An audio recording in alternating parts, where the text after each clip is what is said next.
Hello, my name is Dr. Whately, and this is the first set of videos for the Roman Army class of 2021 at the University of Winnipeg.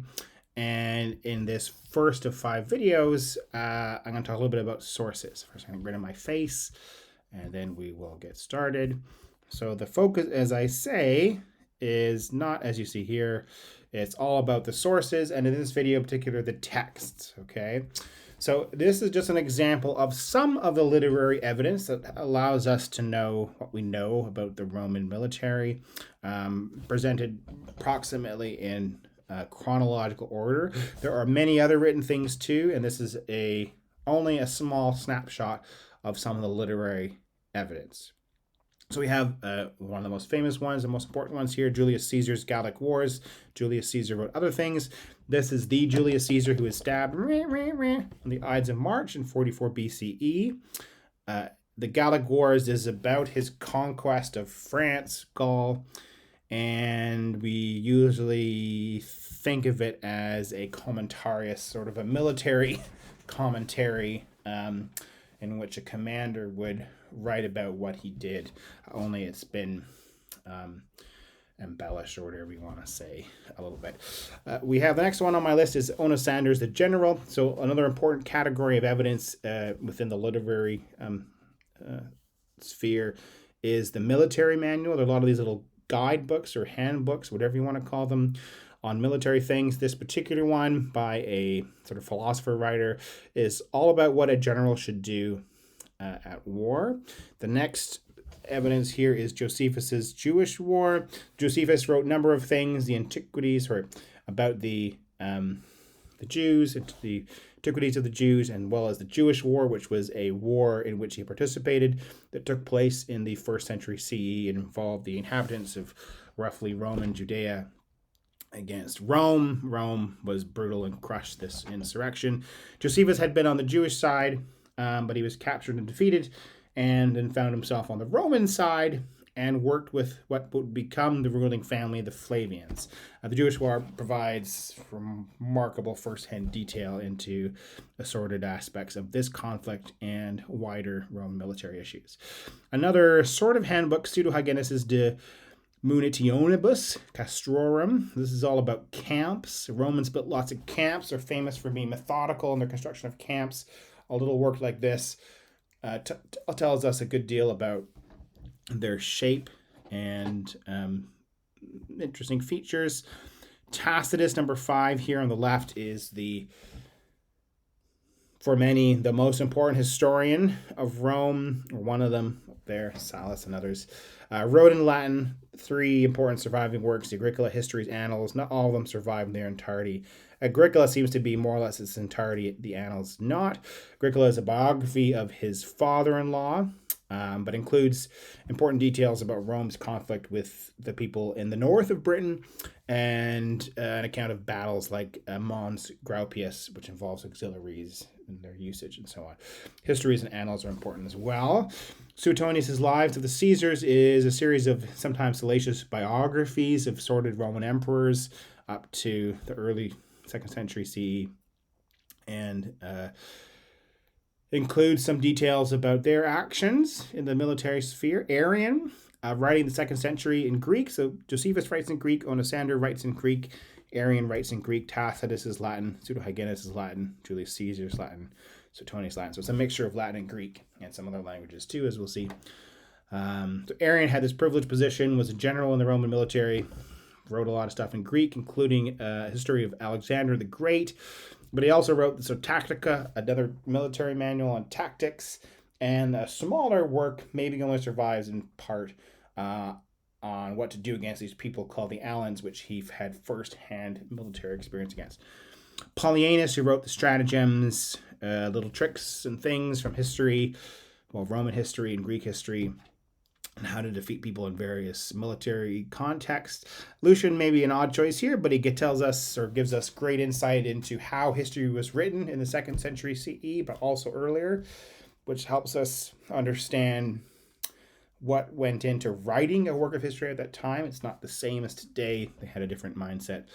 And the last one here is one of the most famous texts from Roman antiquity, at least in later eras, Vigilius's Epitome Rei Militaris, a military work, a manual, all on assorted things to do with the army at the end of antiquity, sort of late 4th, early 5th century CE, and it provides some advice for how to defeat and improve the current state in his day of the military. Now, the last part of this video, I just want to give you some samples from some works of history to give you a flavor of what they contain.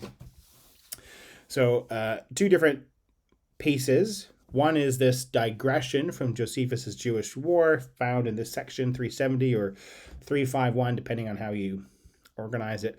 Usually the 3 and things like this refers to the book number, which is like a chapter, and the 70 or the 51 is like a chapter or section number. Okay. So the Jewish War, a long detailed account of Romans versus Jews in this conflict, as I said, in which Josephus had first-hand evidence. So some of it is sort of a standard ancient history, which it talks about war and politics, and it narrates events and includes or focuses on leading individuals and sometimes explains why things happen. But these sorts of works also included often digressions, which suited the purpose of the author. So this one of the points of the Jewish War, the text itself rather than the war, is to show how powerful the Romans are, how good their military is. And in this longer digression, part of which is included here, he talks about how good their training is. And it's so good that they're not surprised by too many obstacles and so on. And we read, "For their military exercises differ not at all from the real use of their arms, but every soldier is every day exercised, and that with great diligence, as if it were in time of war, which is the reason why they bear the fatigue of battle so easily. For neither can any disorder remove them from their usual regularity, nor can fear affright them out of it, nor can labor tire them, which firmness of conduct makes them always to overcome those that have not the same firmness.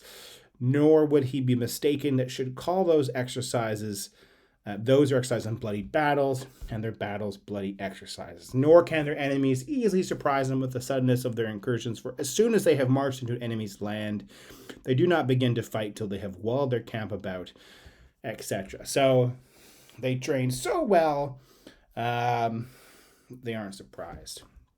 Okay, the second close-up I want to give you is from an author I didn't include in my list. This is someone named Ammianus Marcellinus. So he is often called the last great Latin historian of antiquity. He was writing at the end of the 4th century CE. He had lots of first-hand experience. He served in the military in some capacity, and he was at some of the warfare that he describes, like the Siege of Amida, which is in Turkey. I think it's in modern-day Turkey. In 359 CE. So he was inside the city with other Roman defenders while it was being attacked by Persians. Okay. And his work doesn't survive in part. It's complicated. It's very vivid, as you can see here. And one of the most vivid parts of the whole work, and of any work from any history work from antiquity, we have this account here where he describes the fall of the city and his escape from it. So it reads, "And long did the bloody conflict last, nor was any one of the garrison driven by fear of death from his resolution to defend the city. The conflict was prolonged to the last, while the fortune of the two sides were still undecided. The structure raised by our men, having long been assailed and shaken, at last fell, as if by an earthquake. And the whole space which was between the wall and the external mound, being made level as if by a causeway or a bridge, opened a passage to the enemy, which was no longer embarrassed by any obstacles. And numbers of our men, being crushed or enfeebled by their wounds, gave up the struggle. Still men flocked from all quarters to repel so imminent a danger, but from their eager haste they got in one another's way, while the boldness of the enemy increased with their success. By the command of the king, all his troops now hastened into action," that's the Persian king, "and a hand-to-hand engagement ensued. Blood ran from the vast slaughter on both sides. The ditches were filled with corpses, and thus a wider path was open for the besiegers. And the city being now filled with the eager crowd which forced its way in, all hope of defense or of escape was cut off, and armed and unarmed, without any distinction of age or sex, were slaughtered like sheep. It was full evening when, though fortune had proved adverse, the bulk of our troops was still fighting in good order, and I, having concealed myself with 2 companions in an obscure corner of the city, now under cover of darkness, made my escape by a postern gate where there was no guard, and aided by my own knowledge of the country and by the speed of my companions, I at last reached the 10th milestone from the city. Here, having lately refreshed ourselves, I tried to proceed, but found myself, as a noble unaccustomed to such toil, overcome by fatigue of the march. I happened to fall in, however, with what, though a most unsightly object to me, completely tired out, a most seasonable relief. And he goes on. So there we go. We get a bit from Josephus and a bit from Ammianus. So a couple of things I'll just note about the literary sources. So they tell us a lot about the course of war and the course of certain battles. There are lots of other things we need to know about them, specific characteristics, etc. Or also, as you can sort of tell here, but he says noble, unaccustomed to such toil. So they are written by elite men. It's mostly men, well-educated, wealthy, and powerful to some degree or other. The military manuals maybe don't narrate war and battle, but the texts give us evidence for very specific things. But also note, too, that we don't have continuous set of texts for the full breadth of the Roman period we're doing, which goes from Marius to, of course, goes from Marius to Theodosius II. So instead, we get some detail for some parts and not for others. Anyway, that's the first video, literary sources. In the next video, I'll move on to some documentary sources. Bye for now.